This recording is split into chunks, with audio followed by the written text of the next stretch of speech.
infections, most of the infections are asymptomatic. But unlike like amoebiasis, in asymptomatic cases also have to give the treatment in amoebiasis, but in giardiasis lamia infections, in asymptomatic we don't need to give the treatment, but all the symptomatic of acute and persistent diarrhea of Fallot tract and Mallathorpe syndrome patients should be treated by drugs.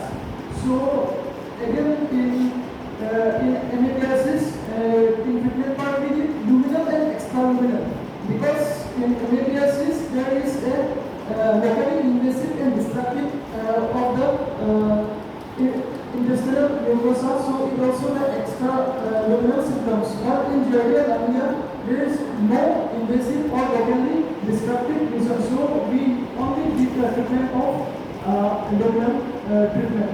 So we have the group of drugs in pharmacological. One is nitro-imidazole, and one is benchimidazole. So in nitro-imidazole, the most common drugs of choice is metronidazole.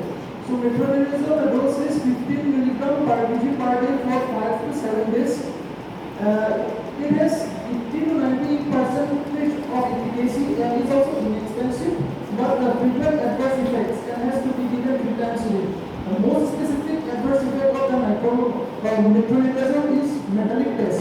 The common adverse effect are GI upset, nausea, vomiting, but we have to tell the patients about when we prescribe the metronidazole, the metallic test adverse effect will be there.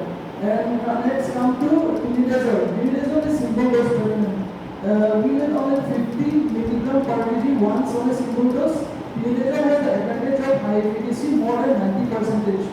And now so benchimidazole group of drugs, that is albendazole. It is given on a single dose 400 mg once daily for 5 to 10 days. So now next group of drugs is nitrazepatides for 3 days in 2 doses with a dose depending on age, that is 100 mg 4 times a day for 1 to 4 years children, and 200 mg dose daily for 4 to 12 years children, and 500 mg BID for more than 12 years children. There is high efficacy, 80 to 90%, low incidence of adverse effects, and it is available in a suspension form also.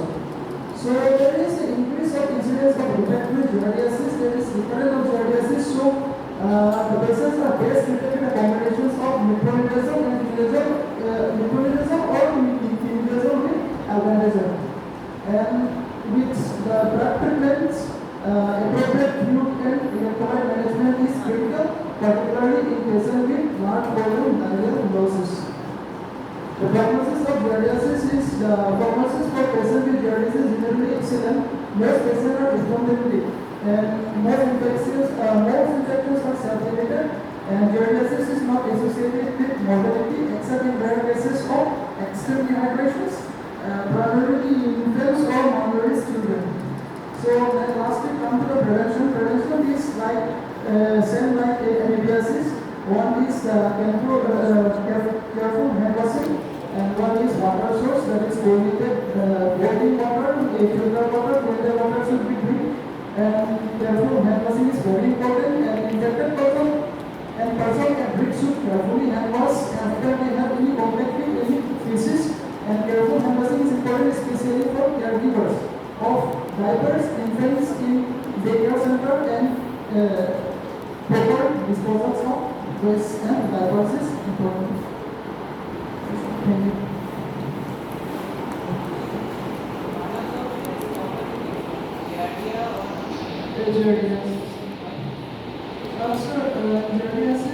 Giardia lamia, which attached, actually it's only attached to the intestinal mucosa, and it causes the absorption, disrupting the absorption of the difference in the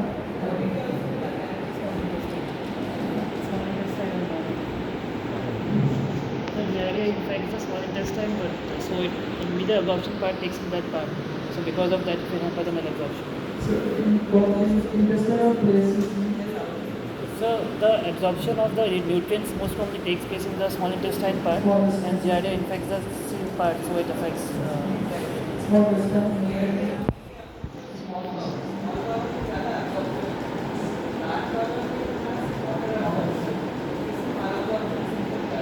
Clearances.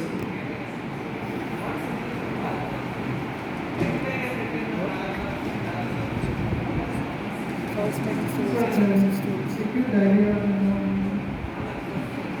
explosive stools, false smelling stools, malnutrition, weight loss.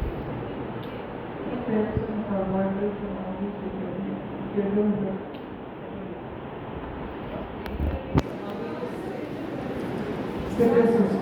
Scoliosis.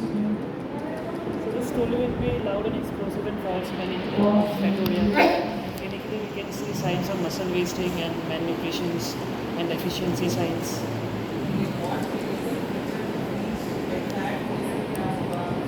So in case of fat it's steatoria, foul smelling explosive fluids. In carbohydrate it is more bulky and not foul smelling. And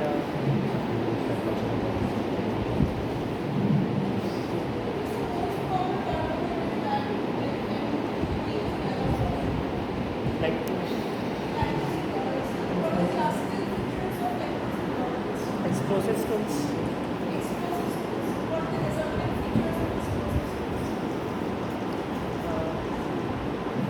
The rectal mucosa might get damaged and will lead to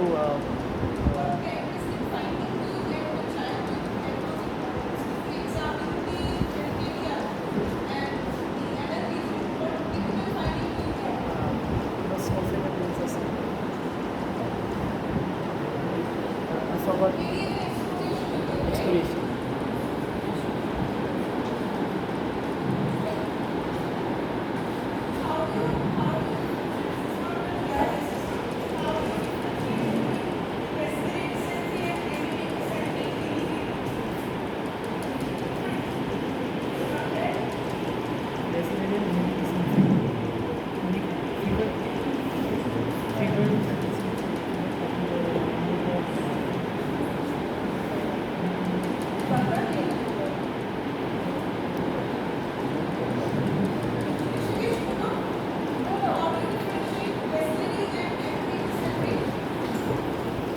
I mean, dysentery, there can be fever.